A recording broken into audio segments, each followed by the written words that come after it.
first guest on this program when it started 5 years ago. Ladies and gentlemen, Michael Bentine.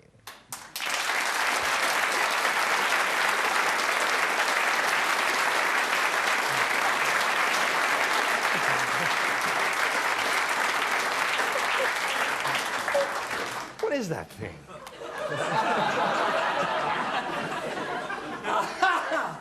I was out in the Middle East and I saw one of these. It actually comes from Iran, and it's you know, like the Ayatollah Khomeini, and like the Ayatollah, it is a Shiite.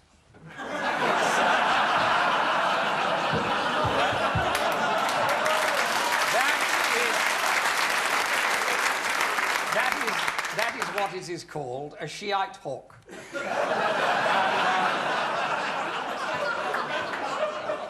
I do hope that Lord Carrington doesn't have to apologise for that as well. But they used to mate on the wing.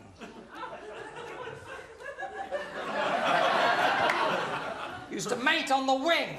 Yes. He's a little bit mutton and rather old. And what they used to do is that they used to go up 1,000 feet, you see. 1,000 feet!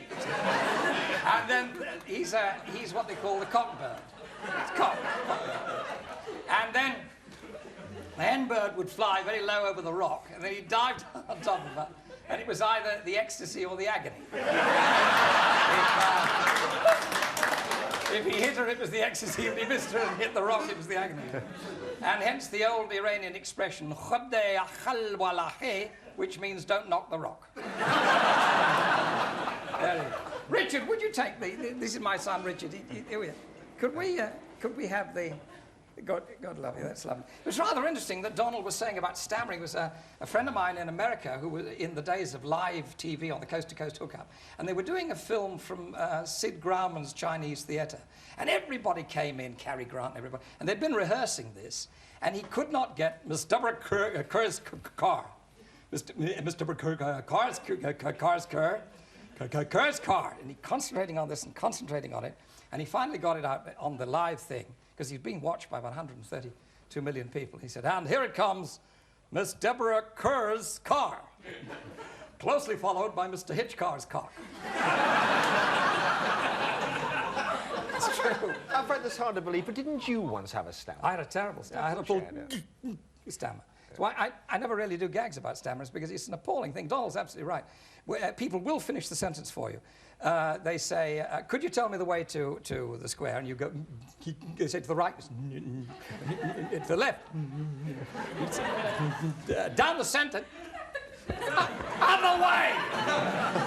And people don't realise what a hell of a thing it is. Yeah. You know, I mean, I took out my first girl when I was about 18, when I could speak, and I used to worship from afar, you know?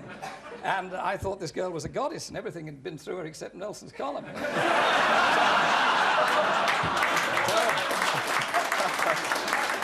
Anyhow, it's nice of you to join us tonight. To change the subject. Definitely changing the subject. Yes. Because, now, what are you doing up here? Well, I'm doing an exhibition because, you know, I was not in the street. I'm doing the National Exhibition Centre for a forklift truck firm, which will be nameless, but we'll call Eton Yale.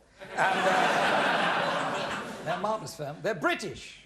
They build British goods. Why do we always say the Japs are marvellous? You know, and the Germans are very fine engineers. Why the heck don't we say the British are the finest engineers in the world? We are. Yeah. Why the hell don't we agree about it? We build the finest engineering here in Birmingham. That's why I have a Japanese car. I only had a Japanese car because I couldn't get delivery of an English one. It was all because it was in a strike last time.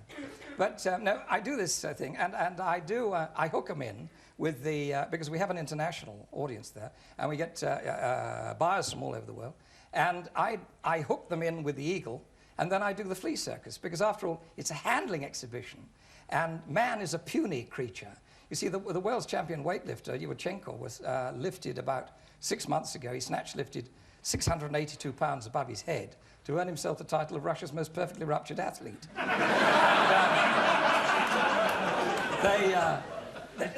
A man is puny, so I explained that even stronger than man is the flea. I'll show you what I mean. So this is the old flea circus I used to use years ago. And to demonstrate that the flea does not need a forklift truck like that, you see, He can do it by just his own strength. So here we have a typical boy flea. You always tell the boy flea, big. I'm not sorry, it's a girl.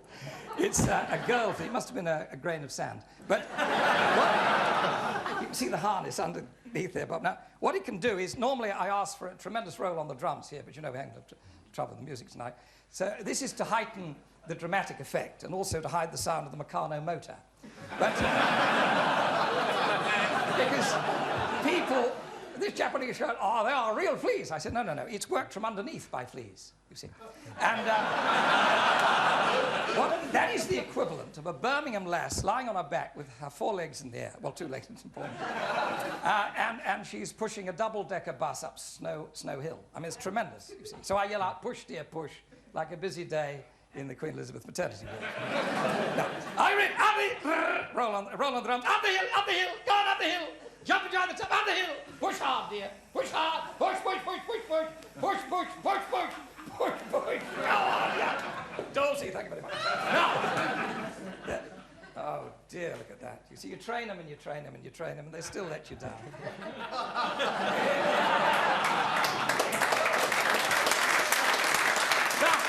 The second play that I demonstrate, of course, and the Germans believe this one.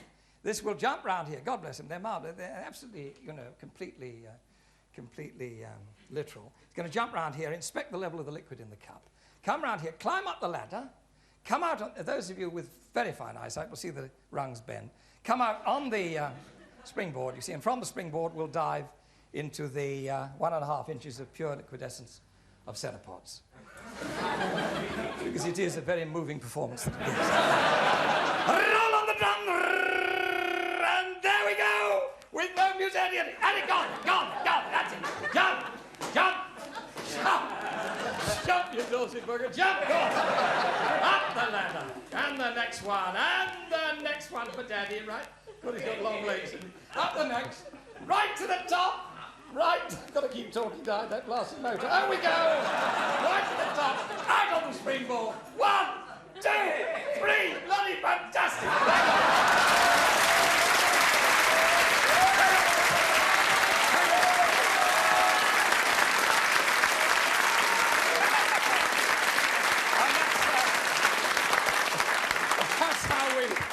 That's how we sell trucks. You see, what it is really is that having been trained by a scientist, my father, I wanted to be a doctor, actually, and I have my very dear old friend and teaching professor of gynecology, Dr. Stanley Rose, up here, and when I go and see him, he always says, I wish you'd have, he's a Scot, he said, I wish you'd have stayed in medicine, Michael, you'd have made a very fine gynecologist and obstetrician. I said, what on earth makes you think that, Doctor?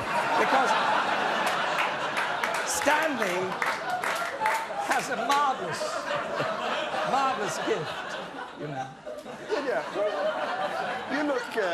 You look incredibly suntanned. It was the first thing I noticed when I saw you tonight. Well, I'm actually coloured. Peruvian. I'm a Peruvian, yeah, I'm a Wog. And I'm very proud of it, too. I'm very proud of it, indeed, because my father was a Peruvian and my mother came from Essex and was extremely surprised. But